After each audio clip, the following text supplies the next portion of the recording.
The wind had a bite to it that afternoon as Marcus pulled his old pickup into the gravel lot of Earl's Diner, a fading roadside stop just off Route 66. The kind of place where the coffee's always burnt, the jukebox hasn't played in 20 years, and strangers are met with more silence than smiles. A flickering open sign buzzed weakly in the dusty window, trying to prove the place still had some life in it.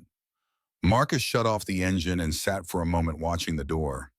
Then he reached for his wallet, slid on a worn ball cap, and stepped into the quiet. Inside the diner looked exactly like it sounded: checkered linoleum floors, torn vinyl booths, and the heavy smell of grease and old conversations that never quite cleared the air. Behind the counter, a waitress with tired eyes wiped down a spotless surface out of habit. She muttered something over her shoulder to the short-order cook as the bell above the door jangled. Heads turned. Not quickly, but in that long, lingering way that tells you everything you need to know.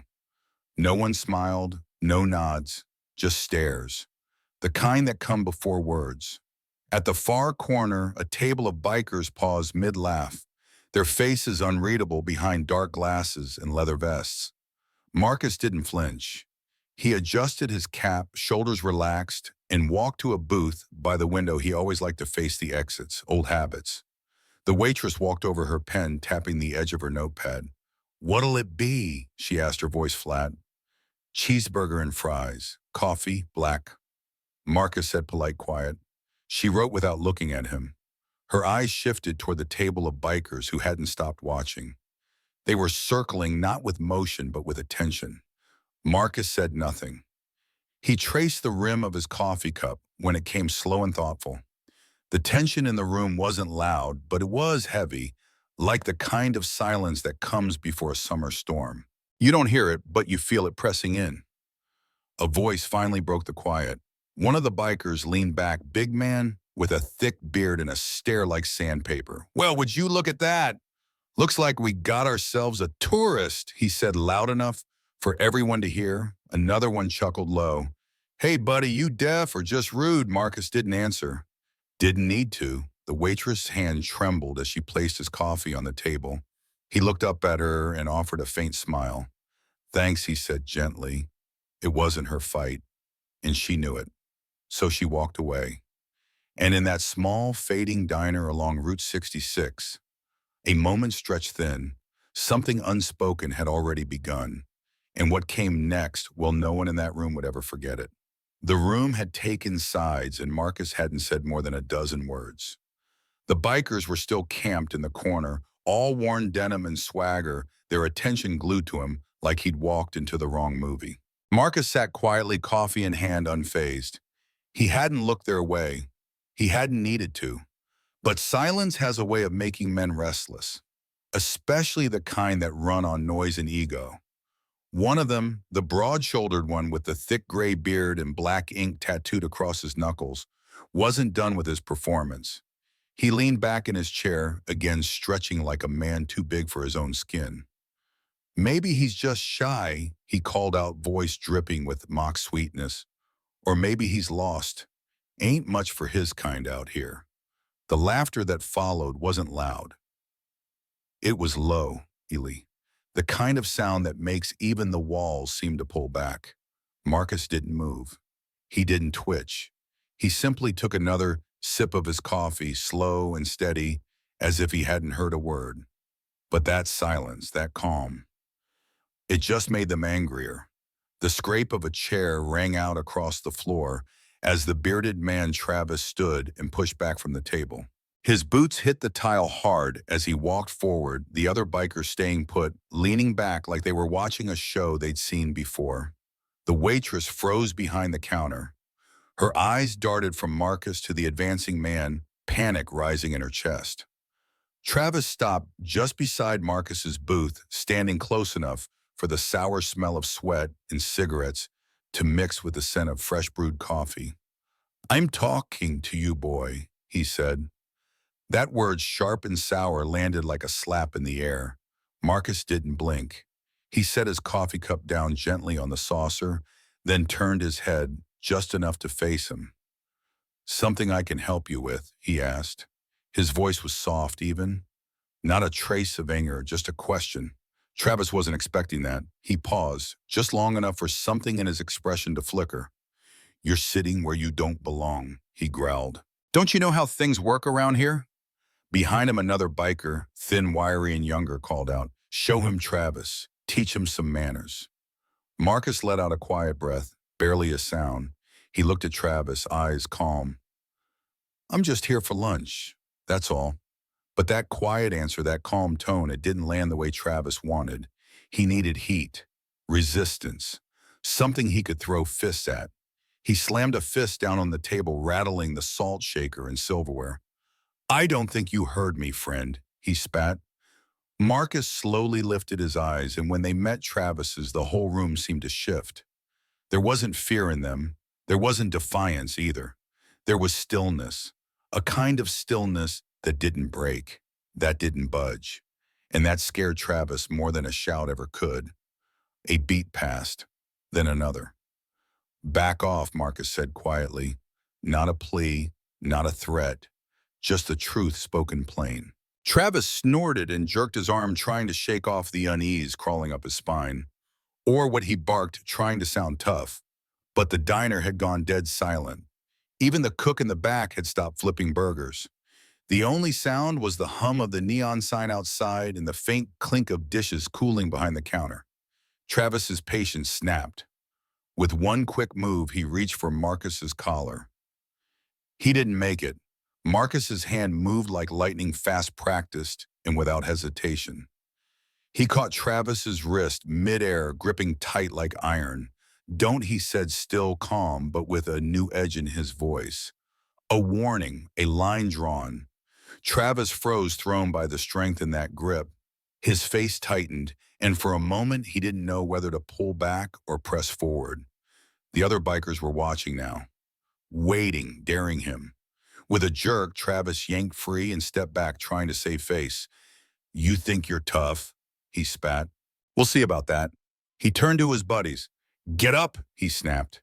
Chairs scraped, leather shifted, boots hit the floor. 5 men stood, cracking knuckles, rolling shoulders, smiling like the punchline was already written. Marcus stayed seated. He didn't move, didn't raise his voice. Just watched them with the same expression he'd had since walking in, like none of this surprised him. The waitress, trembling, now reached for the phone behind the counter. "Don't," Travis barked, flashing her a look that made her shrink back. He turned back to Marcus, puffed up and ready. "You've got 2 choices," he said. "Walk out now or we take this outside." Marcus set his cup down. "I'd rather finish my lunch," he said.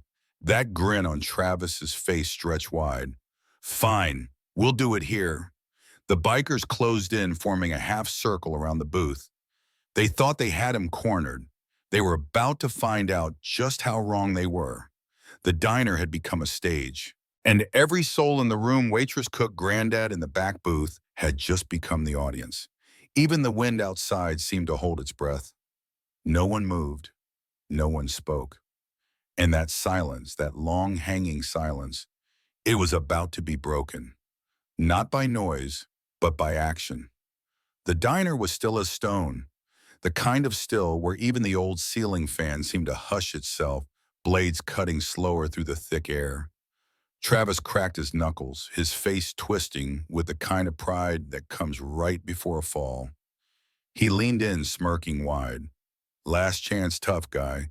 Walk out now, or we put you down." Marcus didn't blink. He didn't tense. He just stared at Travis like he was watching a child about to touch a hot stove. Then Travis lunged. To everyone else, it happened in slow motion, the swing of an arm, the stumble forward, the sudden shout from one of the bikers. But to Marcus, it was just instinct.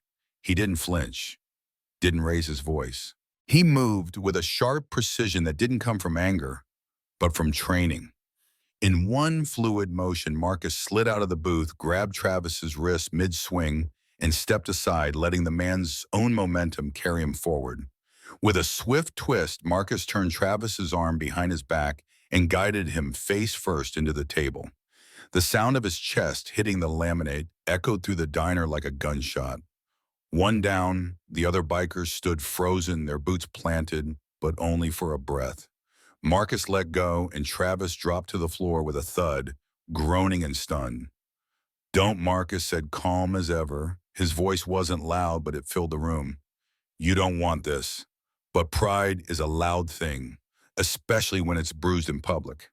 The wiry one, the one with stringy hair and something to prove, rushed in next with a wild swing and a yell. Marcus moved like water. He sidestepped the punch, lowered his stance, and drove an elbow into the man's gut. The biker wheezed, folding like laundry. Marcus grabbed the back of his jacket and let the man's own momentum carry him across the floor and into a chair. Two down. The room still hadn't breathed. You could hear the tick of the clock over the counter. The last three bikers exchanged looks. Whatever swagger they had was starting to slide off their faces. Their confidence wavered just a crack, but it was enough to show. Still, they moved in. Together now, thinking numbers might matter. One of them, a big man with arms like logs, grabbed Marcus by the shoulder. That was his mistake. Marcus turned sharply, hooked his leg behind the man's, and took him down hard. The biker hit the floor with a grunt. Before he could react, Marcus knelt and pressed a knee into his back. "Stay down," he whispered, not cruelly, just as a fact. The man didn't move. Three down. Another biker came from behind, lifting a chair like it was a weapon. It was sloppy, desperate. The kind of move you make when you've already lost and don't want to admit it. Marcus ducked with ease, rose, and yanked the chair from his hands. The biker staggered, and Marcus gave him a light push, just enough to send him stumbling backward into a booth where he stayed. Four down. That left one. The last biker hesitated. His eyes were wide now, his hands no longer fists, but open, shaking. He looked at his friends, moaning on the floor, slumped in chairs, then at Marcus, who hadn't even broken a sweat. Marcus tilted his head slightly, not in anger, but with a kind of quiet pity, like he was giving him one last out. "You done?" his eyes seemed to ask. The biker swallowed hard. Then he turned and bolted for the door, the bell above it jingling wildly as he disappeared into the parking lot. Five down. Silence swept through the diner again, deeper this time, heavier. Marcus exhaled slowly and adjusted his cap like a man finally getting back to his day after an unwanted interruption. The bikers lay groaning across the room. Some held ribs. One still hadn't tried to get up. Travis slumped over the table where it had all started, looked up through bloodshot eyes. Marcus met his gaze with the same even look he'd had the whole time. "I told you to back off," he said, soft, not gloating, just tired. And it was in that moment that the weight of everything settled on the room. Not just the fight, but the fact that the fight never had to happen. It was never about strength. It was about respect. The waitress, still behind the counter, lowered the phone she'd been too scared to use. Her hand trembled as she set it down. In the kitchen, the cook had stopped moving too. His spatula hung limp in his grip, his eyes wide as saucers through the little order window. Marcus straightened his back and took a deep breath, his chest rising slowly, evenly. If you hadn't seen what just happened, you might have thought he'd just been tying his shoe. Travis groaned, trying to lift himself. His voice came out hoarse, confused. "Who the hell? Who are you?" Marcus looked down at him, unreadable. "Just a guy getting lunch," he said. Travis stared at him like he'd seen a ghost. "You ain't normal. What are you?" Marcus didn't answer. He didn't have to. The room already knew. Respect filled the space where fear once tried to grow. And Marcus, he just walked back to his booth as if the world hadn't shifted in front of everyone. His plate was still there. Burger untouched. Fries a little soggy now. Coffee still warm. He picked up a fry, took a bite, then looked out the window. And just like that, the storm had passed. But nobody in that diner would ever see calm the same way again. The fight was over, but you wouldn't have known it by the way the diner sat still, every person inside locked in a kind of quiet shock. It wasn't the bruises or the broken pride that left the biggest mark. It was the stillness after, the kind that settles deep like dust in sunlight. Marcus sat alone at his booth burger, untouched coffee cup, half full. He sipped unbothered, like the last few minutes hadn't happened at all. Travis lay hunched over the table he'd been slammed into, groaning low, more confused than hurt. The others were still where Marcus had left them on the floor against booze, catching their breath. They weren't looking at each other anymore. Nobody wanted to be the first to speak. Behind the counter, the waitress stood frozen, one hand still resting on the phone. She hadn't dialed. She never got the chance. Now she just stared. Her mouth slightly open, her eyes wide, trying to figure out what she'd just seen. In the back, the cook peeked out through the kitchen window, spatula hanging useless from his hand. His eyes scanned the scene, trying to match what he'd heard with what was now right in front of him. Marcus finally straightened, brushing a crumb from his lap. The way he moved it wasn't aggressive, not even proud. Just steady, measured. If you hadn't seen it for yourself, you'd think he'd just come back from washing his hands. Travis let out a weak groan as he pushed himself halfway upright. "What the hell? Who are you?" he muttered, voice strained and full of disbelief. Marcus looked down at him. His expression was calm, unreadable. "I'm just a guy getting lunch," he said softly. There wasn't an ounce of heat in his voice. No triumph, no need to brag, just a man stating the simple truth.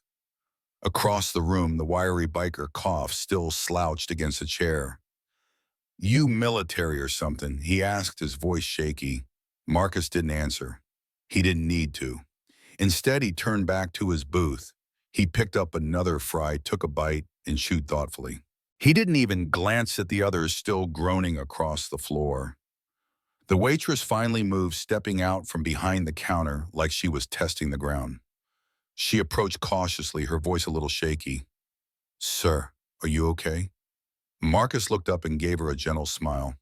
"I'm fine, ma'am." "Mom, thank you." She blinked, surprised by how polite he sounded after everything. She glanced at the others on the floor, then back to him. I'll get you a fresh burger." "No need," Marcus replied quietly. "This one's just fine." From the far end of the diner, an older man spoke up, his voice low and hoarse.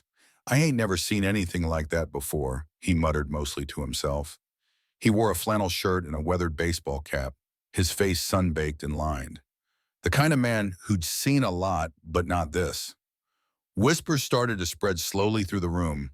Not loud, not panicked, just people trying to make sense of what they'd witnessed. "That fella didn't even raise his voice. He barely moved.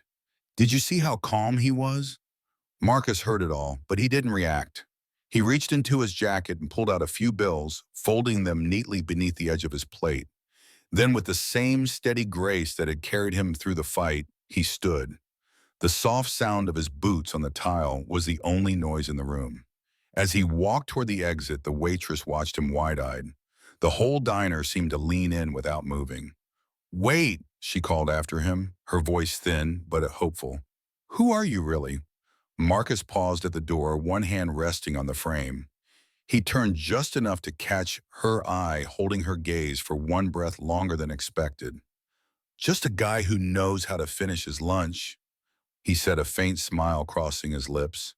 Then he stepped outside and the door swung shut behind him. The bell above it jingled softly, almost apologetically, as if it too had just witnessed something it couldn't explain. Outside, the gravel crunched beneath Marcus's boots as he made his way back to his truck. The sky was still wide and blue, the wind just as sharp as when he had arrived. By his motorcycle, the last biker, the one who had run, stood frozen watching him. He didn't say a word, just stepped aside slowly like a man moving out of the path of something larger than himself. Marcus opened the door to his truck, climbed in, and let the engine rumble to life. The sound cut through the silence that had gripped the parking lot. He looked once in the rearview mirror, at the diner, the people inside still watching him go. Then he shifted into gear and drove away. Not fast, just steady, calm like everything else about him. The men inside would heal in time. Bruises fade, bones mend. But the lesson that would last. And back inside that diner, there was no laughter anymore. No smug smiles.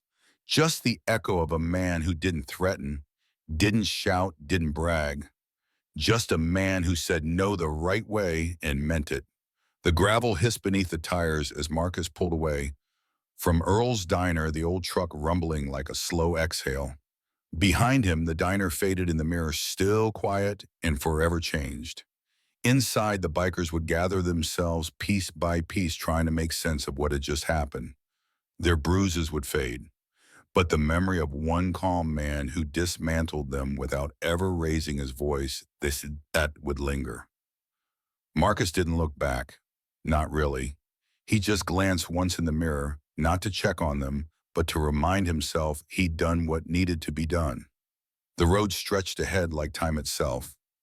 Route 66 unrolled beneath his wheels mile by quiet mile. The sun hung low now, casting long shadows across the asphalt. The wind slipped in through the open window and tugged at the brim of his cap. He let it.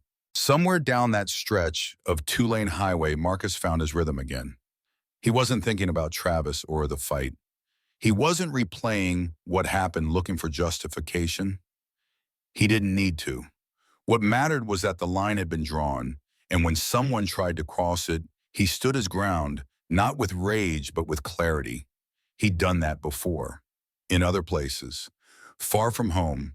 Places where the air smelled of sand or salt, and the stakes were life or death, not just bruised pride in a greasy booth.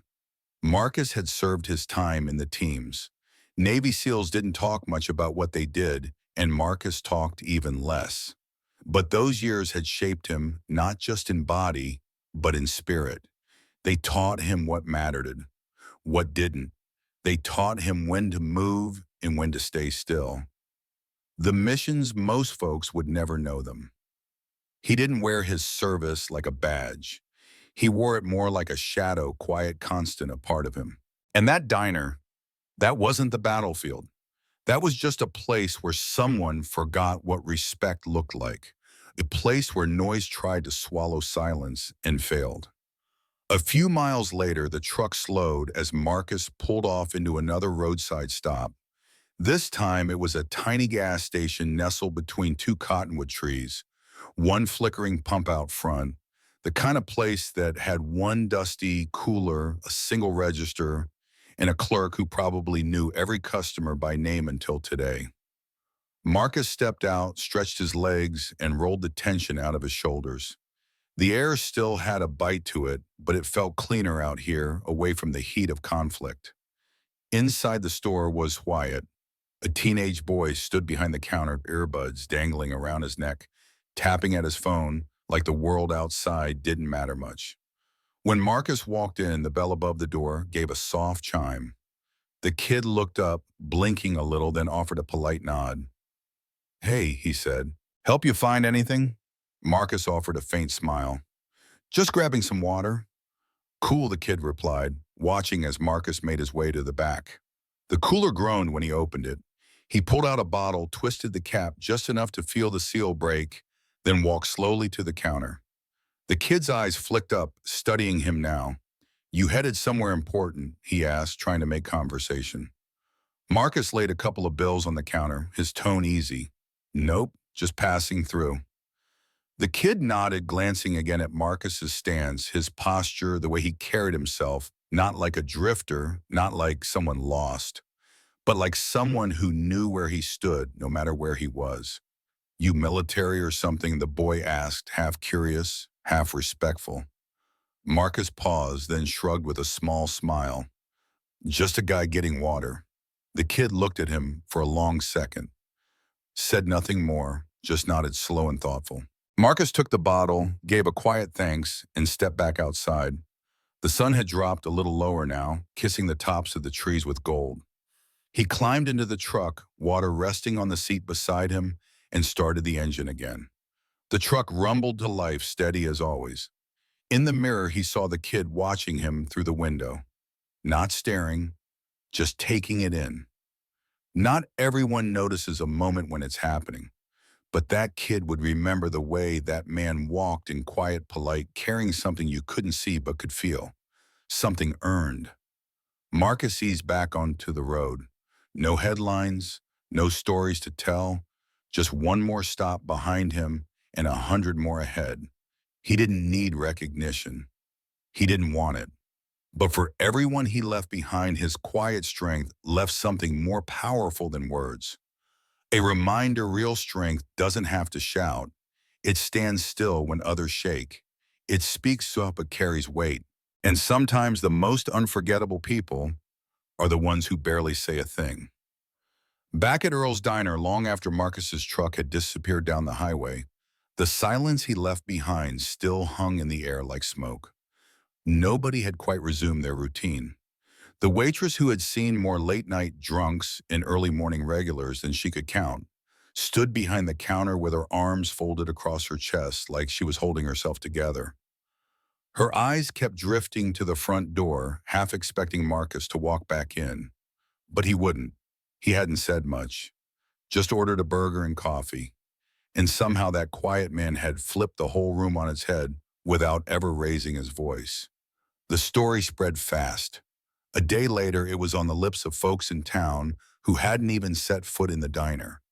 And by the end of the week, people were swapping versions of what happened like it was legend. "Yeah, I was there," someone would say, leaning over their coffee mug. "Barely moved. Took down every last one of them like it was nothing. Didn't even break a sweat. Never even stood up till he had to," another might add. "Stayed calm, like he didn't even see him as a threat." The waitress told her side more than once. Her eyes always went a little wide when she described how still he was, how gentle his voice had sounded even after 5 grown men had tried to start a fight. "I asked him who he was," she'd say, "and you know what he told me? Just a guy getting lunch." But for the bikers, especially Travis, the story didn't sit so easy. The bruises faded quick enough, but the humiliation clung to them like a shadow. For weeks after Travis didn't say much, every time someone brought it up, usually with a smirk or a jab, he'd turn red and mutter, "Forget about it." But he didn't forget. Not really. None of them did. That moment in the diner, the way it turned so fast from tough talk to silence, it did more than knock the wind out of them. It pulled the mask off their bravado and left something they weren't ready to see: that strength isn't measured in size or noise or numbers. It's measured in stillness, in control, in knowing you can but choosing not to. And that's what haunted them most. Outsiders didn't understand at first. They thought it was just another bar fight gone wrong, another rowdy day on the road. But for the folks who were there, who saw it unfold in real time, this wasn't about fists. It was about presence. Marcus didn't just win a fight. He broke something deeper. The myth that arrogance is power, that loud always means right, that some people are just safe targets. The myth died that day, one table at a time. And he didn't even gloat. He just paid his tab, tipped the waitress, and walked out like a man leaving church. And still, he never gave them his name. Folks kept asking, hoping someone had caught it. The waitress shook her head. "Nope," she'd say. "Didn't give one. Just said he was passing through." That only made the story grow. A kind of quiet folklore settled around it, told and retold over morning pancakes and late-night beers. People started calling him the man at the window booth. And over time, the story stopped being just about that one afternoon. It became about what it revealed in everyone else. Folks began to look twice at the man sitting alone in the corner or the stranger who walked in without speaking. There was a shift, subtle but real. A little more respect, a little more pause before judgment. And maybe that was the real win. Not the knockdowns, not the perfect disarms, but the seed that got planted, the idea that the quiet ones, the calm ones, the ones who don't rush to speak or swing, might be carrying something the rest of us can't see. Experience, pain, strength, grace, all in the shape of a man who just came in for lunch. By the time autumn rolled around, the story had slowed its spread, but it never really stopped, just drifted like leaves on the wind, passed between townsfolk, carried in whispers, remembered every time someone looked at a window booth and wondered, what would have happened if he hadn't been calm? What would have happened if he'd stood up angry, loud, ready to hurt instead of defend? The answer always came back the same. He didn't have to, because he knew who he was. And that was more than enough.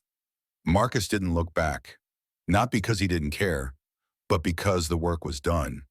The road ahead stretched out like a soft ribbon, the last light of the day spilling across the hood of his truck. The old radio hummed low, something slow, something with memory in its chords. He wasn't in a hurry. He never was. Another town waited up ahead, maybe just a gas station and a sandwich shop, maybe nothing at all. That was fine with him. Marcus didn't need much, just quiet space and enough sky to breathe under.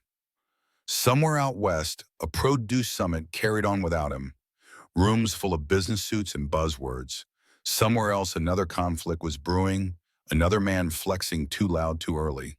But not here, not now. Here there was peace, the kind you earn, not the kind you chase, the kind you carry with you when you've seen too much to be bothered by small men with loud mouths.